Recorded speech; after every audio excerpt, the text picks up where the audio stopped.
pag rush hour. Tingnan nyo guys.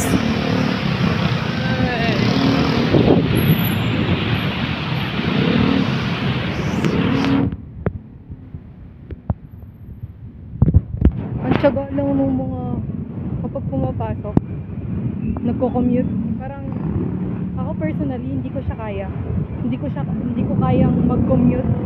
Lalo na kapag aabutin ka ng isang oras sa biyahe para lang pumasok ng trabaho. Parang iniisip ko palang pagod na ako. Kaya, syempre, Pilipino tayo, sanay na tayo sa traffic. Nasanay na lang. Diba? Kasi kapag malayo ka, yung pamasahe mo is mas mura. Para makatrabaho ka, syempre titiisin mo yung traffic. Yan. Hindi po, ma'am.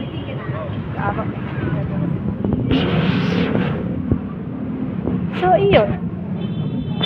Balik lang tayo ulit sa traffic.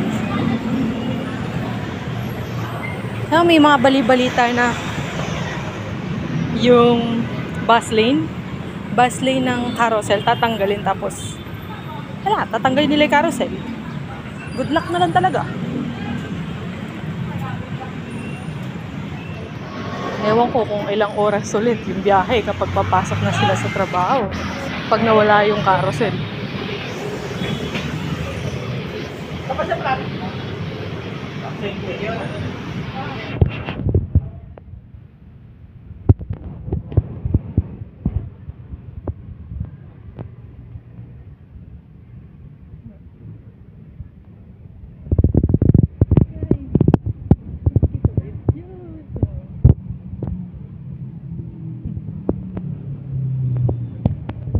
Food truck dito sa may Greenfield.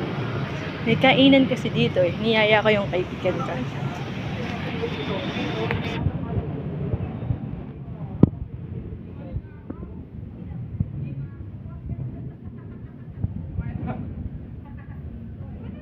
Actually, yung Greenfield dito sa Mandaluyong, isa to sa magandang tambayan tsaka pasyalan para sa akin na nakatira sa probinsya, ganyan.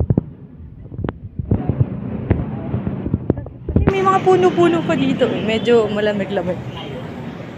Parang pinagala. May mga commercial building plus may mga puno-puno pa.